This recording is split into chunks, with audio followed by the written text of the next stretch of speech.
Hi guys, ഇപ്പോൾ നമ്മുടെ നാടൻ കോഴിക്കുഞ്ഞുങ്ങളാണ് ഈ കിടക്കണതൊക്കെ. ഇതിനകത്ത് നമ്മൾ 2-3 നാടൻ പുള്ളിക്കോഴികളുണ്ട്, ഒരു പുള്ളിക്കോഴിയുണ്ട്, അങ്ങനെ 1-2 ഐറ്റംസും കൂടി കിടപ്പുണ്ട് ഇതിനകത്ത്. അപ്പോൾ അപ്പുറത്തെ കൂട്ടിലാണ് ഇവർ കിടന്നിരുന്നത്. ഈ കാണുന്ന കൂട്ടിലാണ് ആദ്യം, അപ്പുറത്ത് കാണുന്ന കൂട്ടിലും അത് കഴിഞ്ഞ് ഇപ്പുറത്തെ കൂട്ടിലും, അവിടെ നിന്ന് ഇപ്പോൾ ഇതിനകത്തോട്ടാക്കി. അപ്പോൾ ഇവർ ഇങ്ങോട്ടൊക്കെ മാറ്റിയേക്കാണ്. ഇപ്പോൾ ഇതിനകത്ത് ഈ കാണുന്നത് പാലക്കാട് നാടനാണ്. പാലക്കാട് നാടൻ ഒരുപാട് ആയിട്ടുണ്ട്. അതിൻ്റെ പിന്നിൽ പോണത് ഓറഞ്ച് മഞ്ഞ പോലത്തെ കളറുള്ളത്, അതും പാലക്കാട് നാടൻ. ഇത് ഗ്രാമലക്ഷ്മി കോഴി. കൈരളി ഉണ്ട് ഇതിനകത്ത്, നാടനുണ്ട്. ഇതിന് മുകളിൽ നിൽക്കുന്നത് നെക്കിൻ്റെക്ക് നാടനാണ്. അപ്പോൾ ഇവരൊക്കെ ഇപ്പോൾ ഏകദേശം 3-3.5 മാസത്തോളമൊക്കെ ആയിട്ടുണ്ട്. 3-3.5 മാസത്തോളം ആയിട്ടുണ്ട്. ഞാൻ എൻ്റെ കയ്യിൽ കിട്ടിയപ്പോൾ തന്നെ ഏകദേശം ഒരു 8-10 ദിവസമായ കുഞ്ഞുങ്ങളെയാണ് ഞാൻ എടുത്തത്. ഇത് ഞാൻ കൊണ്ടുവന്നിട്ട് തന്നെ ഇപ്പോൾ ഒരു 3 മാസമായി. ഒരു 35-40 ദിവസത്തിന്, അതായത് ഒരു 3 മാസം കഴിഞ്ഞിട്ടുണ്ട്. 100-110 ദിവസത്തിനടുത്തായിട്ടുണ്ട്. അപ്പോൾ ഇവർക്ക് മുട്ടയിടാറായിട്ടില്ല. ഇനിയും എനിക്ക് തോന്നുന്നു ഇതൊക്കെ ഒരു 2.5 മാസം, ഒരു 5-6 മാസം പിടിക്കുന്നു നിങ്ങൾക്ക് മുട്ടയിടാനായിട്ട് ഈ കോഴികൾ. അപ്പോൾ മുട്ടയിട്ട് തുടങ്ങിക്കഴിഞ്ഞാലാണ് നമുക്ക് എങ്ങനെയൊക്കെയുള്ള സംഭവങ്ങൾ അറിയാൻ പറ്റുള്ളൂ. ഇതിനകത്ത് ഒരു കുഞ്ഞ് ചത്തുപോയിട്ടുണ്ട്, ബാക്കിയുള്ളതൊന്നും കുഴപ്പമൊന്നുമില്ല. ഒരു കുഞ്ഞ് ചത്തുപോയിട്ടുണ്ട്. ബാക്കിയൊക്കെ നല്ല ഉഷാറാണ്, നല്ല ആരോഗ്യമാണ്. ഇതിന് ഭയങ്കര വെയിറ്റാണ് ഇതിന്. കാണുന്ന പോലെ ഇവന് നല്ല വെയിറ്റ് ഉണ്ട്. നാടനെല്ലാം തോന്നണത് വേറെ ഏതോ സൈസാണിത്. 3 മാസം ആയിട്ടുള്ളെങ്കിലും ഒരു 1.5 കിലോക്ക് തൂക്കം വെച്ചിട്ടുണ്ട് ഈ കോഴിക്ക്. പിന്നെയൊക്കെ 1.5 കിലോ തൂക്കം വെച്ചിട്ടുണ്ട്.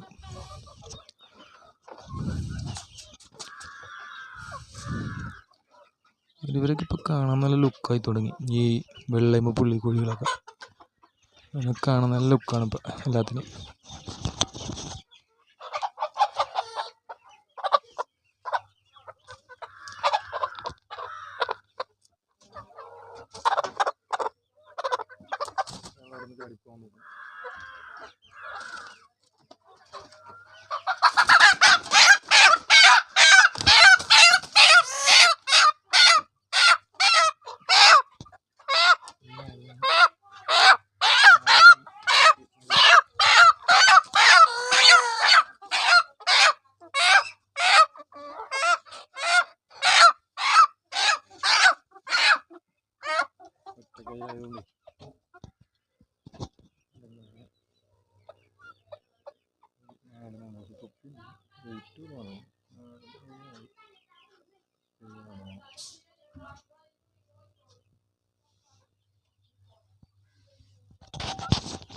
തൊപ്പിക്കോഴിയാണ്, തൊപ്പി എല്ലാം തൊപ്പിക്കോഴികളാണ്, നാടനാണത്.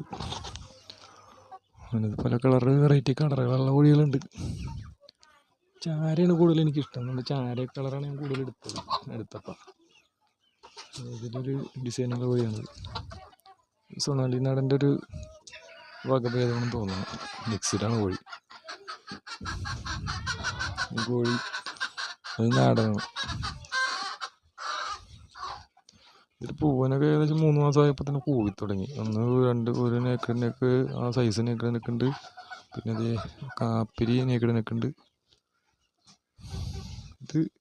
ഇതാണ് പാലക്കാട് നാടൻ. ഇത് നല്ല വെയിറ്റ് ഉണ്ട് കേട്ടോ. നിങ്ങൾ സൈസ് കൂടുതൽ. ഇതും പാലക്കാട് നാടനാണ്. ചുണ്ട് അതിൻ്റെ തല കണ്ടാൽ അറിയാം, വ്യത്യാസമുണ്ട്. അപ്പുറത്ത് കാണുന്നത് കുള്ളൻ കോഴി. ഇവളുടെ കുഞ്ഞുങ്ങളുടെ വിശേഷം നമ്മൾ ഇട്ടിരുന്ന വീഡിയോ. എൻ്റെ കുഞ്ഞുങ്ങൾ 2 പേർക്കായിട്ട് വിരിഞ്ഞാൽ 8 കുഞ്ഞിനപ്പുറത്തുണ്ട്.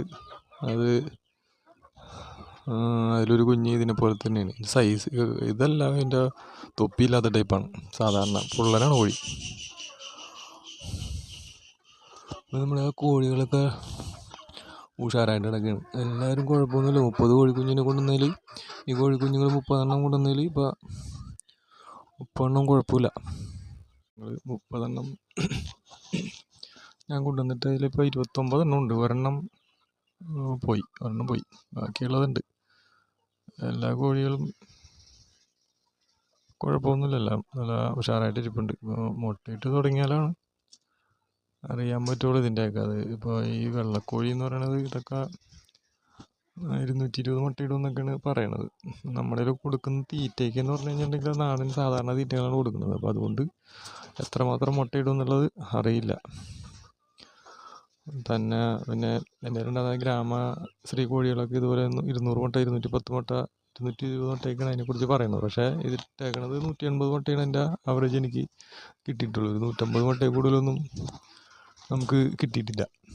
ഇപ്പം ഇതും 220 മുട്ടയാണ് ഇതിൻ്റെയും പറയണത്, ഈ വെള്ളമ്മ പുള്ളിയുള്ളത് ഗ്രാമലക്ഷ്മി. പക്ഷെ അത് 180 ആ റേഞ്ചിൽ കൂട്ടിയാൽ മതി. അപ്പോൾ ഇതുങ്ങളുടെ മുട്ട ഉൽപ്പാദനമൊക്കെ തുടങ്ങിക്കഴിഞ്ഞാൽ മാത്രമാണ് നമുക്ക് എന്തെങ്കിലും വരുമാനമായി തുടങ്ങുള്ളൂ. ഇപ്പോഴാണെന്നുണ്ടെങ്കിൽ പൂവനൊന്നുമില്ല. ഈ കോഴികളെല്ലാം കൂടി ഇങ്ങനെ കിടക്കണ കാരണം പൂവനെ കൊണ്ടൊന്നും ഇടാൻ പറ്റിയിട്ടില്ല. കൂടൊക്കെ ഫില്ലായി. കൂടൊക്കെ ആകാലം പോണ്ട, അവിടെ മരമ്പലൊക്കെ പിടിച്ചിറക്കിയാണ്. ഇതിങ്ങനെ അടച്ചു പൂട്ടിയിട്ടേക്കണതിനകത്ത് താത്തിയിട്ട് കഴിഞ്ഞാൽ അവിടെ നിന്ന് ചാടാനുള്ള ടെൻഡൻസി കാണിക്കണ്ടല്ല. പക്ഷെ എന്നാലും അങ്ങനെ ഓടിയൊന്നും പോകില്ല. നിങ്ങൾ പോയി പുറത്തോട്ട് ചാടി കഴിഞ്ഞും തിരിച്ച് കയറുമ്പോൾ ഇവിടെ തന്നെ പുറത്ത് വിട്ട് കഴിഞ്ഞിട്ടുണ്ടെങ്കിൽ ഇവിടെയൊക്കെ പറമ്പൊക്കെ, നമ്മുടെ പറമ്പിലൊക്കെ കയറി നമ്മുടെ ചെടികളും പച്ചക്കറികളൊക്കെ ആകെ നശിപ്പിക്കും. കാരണമാണ് പുറത്തോട്ട് വിടാത്തവരാ. അപ്പം ഇതിനകത്ത് വേറെ കോഴികൾ കുറച്ച് കിടന്നിരുന്നു, നാടൻ കോഴികൾ കുറച്ച് ഉണ്ടായിരുന്നു ഇതിനകത്ത്. അപ്പം അവരെയൊക്കെ കൊടുത്തു. രണ്ടുപേരും അപ്പുറത്തോട്ട് ചാടിയിട്ടുണ്ട്, അതിങ്ങനെ തിരിച്ച് പോന്നോളൂ. അപ്പോൾ നാടൻ കോഴികളൊക്കെ കുറേ കോഴികൾ എൻ്റെ കയ്യിൽ ഉണ്ടായിരുന്നതാണ്. അപ്പോൾ അതിനെയൊക്കെ ഞാൻ മറ്റേ ഗ്രാമശ്രീ ബ്രീഡിങ്ങിന് വേണ്ടി നിർത്തിയതാണ്. അപ്പോൾ അതിനൊക്കെ ഒരു പാർട്ടി വന്നിട്ട് അവർക്ക് ഇങ്ങനെ അത്യാവശ്യം എന്ന് പറഞ്ഞു കഴിഞ്ഞപ്പോൾ സംഗതി ഒരു തെറ്റില്ലാത്ത വില കിട്ടി കഴിഞ്ഞപ്പോൾ അങ്ങനെ കൊടുത്തതാണ്. അപ്പോൾ അവർ ഈ കൂട്ടിൽ കിടന്നാൽ അത് കൊടുത്തിട്ട് അതിനകത്ത് ഇപ്പോൾ ഉള്ളത് ബാക്കിയുള്ളതാണ് നമ്മുടെ കയ്യിൽ കിടക്കുന്ന ഒരു പുള്ളിയുണ്ട്, ഒരു പുള്ളിക്കോഴിയുണ്ട്, 2 ഫയോമി, ഒരു തൊപ്പിക്കോഴി, അങ്ങനെ 4 ഉള്ളൂ. പിന്നെ അതിൻ്റെ ഒപ്പം കൂടി വേറൊരെണ്ണം ഉണ്ടായിരുന്ന ബ്രൂട്ട് ക്രോസ് ഉണ്ടായിരുന്നു. ആ ബ്രൂട്ട് ക്രോസ് കോഴി അതൊരു 5 വർഷം കഴിഞ്ഞതാണ്. അതിൻ്റെ ഇതൊക്കെ കഴിഞ്ഞിടയ്ക്കാണ്. 5 വർഷത്തോളമായ കോഴി ഇവിടെ ഉള്ളത്. 5 വർഷം കഴിഞ്ഞ് അതിപ്പോൾ പാടില്ലാതായി അത് പോയി. പിന്നെ നമ്മൾ മരുന്ന് ചെയ്തിട്ട് കാര്യമില്ല. അതുങ്ങൾക്ക് ഒരു ടൈമുണ്ട്. ടൈം കഴിഞ്ഞ് കഴിഞ്ഞാൽ പിന്നെ നമ്മൾ അതിനെ പിടിച്ചിട്ട് കാര്യമില്ല. നാടൻ കോഴിയാണ്, ഒറിജിനൽ നാടനാണത്. ഇത് 1-2 തവണ, 1-2 അല്ല, കുറച്ചധികം തവണ അട വെച്ചോട് വിരിഞ്ഞിരുന്നു. എനിക്ക് 8-10 മുട്ടയൊക്കെ വെച്ച് കഴിഞ്ഞിട്ടുണ്ടെങ്കിൽ കിട്ടുന്നത് 5-6 കുഞ്ഞുങ്ങളെ കിട്ടാറുള്ളൂ. ചിലപ്പോൾ 4 കുഞ്ഞ് എനിക്ക് കിട്ടാറുള്ളൂ. അപ്പോൾ അങ്ങനെ അത് കാരണം പിന്നെ ഞാൻ കുഞ്ഞുങ്ങളെ കൂടുതൽ എടുക്കാറാണ് പതിവ്. വിരിയിച്ചിറക്കലൊക്കെ കുറവാണ്. അപ്പം അങ്ങനെ ആ കോഴി ഈ അടുത്ത് കഴിഞ്ഞ ആഴ്ച ചത്തുപോയി. അത് പ്രായത്തിൻ്റെയാണത്. 5 വർഷത്തോളമായി അത് പോയി. അപ്പോൾ ഇനിയിപ്പോൾ ഉള്ളത് ഇപ്പോൾ പുള്ളിയുണ്ട്. പുള്ളി അത് കുഴപ്പമൊന്നുമില്ല. പുള്ളിയൊന്നും അധികം, പുള്ളിക്കോഴിയുണ്ട്, പുള്ളിയൊന്നും കുഴപ്പമില്ല. ഒരു പുള്ളിയുണ്ട് അവിടെ, 2 ഫയോമി ഉണ്ട്. ഫയോമിയുടെയും ഏകദേശമൊക്കെ ആയിട്ടുണ്ട്. ഫയോമി കോഴി, ഇതാണ് ഫയോമി. അപ്പോൾ ഇതിൻ്റെയൊക്കെ ഏകദേശമൊക്കെ ആയി കിടക്കണം. അതൊക്കെ ഞാൻ തുറന്നുകൊണ്ട്. പിന്നെ അത് ഈ 4 എണ്ണമാണ് നമ്മുടെ ഒരു നാടൻ കോഴിയായിട്ട്. നാടൻ കോഴി 2 മാത്രം നാടൻ കോഴി അവിടെ ഇരിക്കണതും. മറ്റേ ഫയോമി അവിടെ ഇരിക്കില്ല. മുട്ട ഉൽപ്പാദനമുണ്ട്. അതും ഏകദേശം 4 വർഷം കഴിഞ്ഞതാണത്. 3.5 വർഷത്തോളം ആയിട്ടുണ്ട്. അത് മിക്കവാറും അതും ഇനി മുട്ടയിടൽ നിൽക്കും. അപ്പോൾ അവരെ അങ്ങോട്ട് കൊടുക്കണം. അപ്പോൾ ഇതിനകത്ത് കുറച്ച് പേരുണ്ടായിരുന്നു. അതിനെ കുറേ എണ്ണത്തിൽ കൊടുത്തൊരു പാർട്ടി ഒന്ന് അങ്ങനെ ചോദിച്ചു കഴിഞ്ഞപ്പോഴും നമുക്ക് തെറ്റാതെ റൈറ്റ് കിട്ടിയപ്പോൾ അങ്ങനെ കൊടുത്തതാണ് അതിനെ. ഇതാണ് നമ്മുടെ വിശേഷങ്ങൾ. ഒരു 3 മാസത്തോളം കഴിഞ്ഞിട്ടുണ്ട് ഇപ്പം കോഴികളൊക്കെ. ഇവർ ഈ ഇതിനകത്താണ് ഇനിയിപ്പോൾ ഇവർ കിടക്കണം. ഇത്ര സ്ഥലമുള്ളൂ ഇതിനകത്ത്, സ്ഥലം കുറവാണ്. ഇപ്പോൾ ഇതിനകത്താണ് ഇവരെല്ലാവരും ഇട്ടേക്കണത്. ഇപ്പോൾ കാലത്ത് ഇത്തിരി തീറ്റ കൂടുതലാണ്. പുല്ലിടാനായിട്ട് നേരം കിട്ടിയില്ല എനിക്ക്. ജോലിക്ക് പോകാതിരിക്കുന്ന സമയത്തൊക്കെയാണ് വീഡിയോ പിടിക്കാൻ പറ്റണത്. ക്ലീനിങ്ങും മറ്റു കാര്യങ്ങളൊക്കെ ചെയ്യണത് അങ്ങനെയാണ്, ആ സമയത്തൊക്കെയാണ്.